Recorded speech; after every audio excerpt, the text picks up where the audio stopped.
Good morning everyone, and I thought I'd make a video this morning talking about flow states. And this is a term that came out of positive psychology, and it got really mainstream by a gentleman called Stephen Kotler. And what flow basically is when you're deeply immersed in a particular task, that you become so absorbed by the task that your level of inner criticism and self-monitoring begins to decrease, but you have a performance enhancement as well.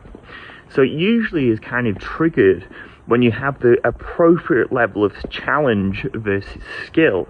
And people often refer to this as being in the zone, or the Goldilocks zone, the right amount of difficulty and ease. And it's kind of like, for example, if you're a musician, if you're really rehearsed as a band, you have the element of ease, you're really tight, but then you have the element of difficulty when you go out and then perform it and you have a crowd, judging you in real time. So it's kind of using that as the example. And it can feel almost as well like you have this element of effortlessness and you become highly attuned to the present moment. And it can also feel as well that time just disappears, it just distorts. It can either feel like you're moving super rapidly, or it just goes all together. And it also can increase as well creativity.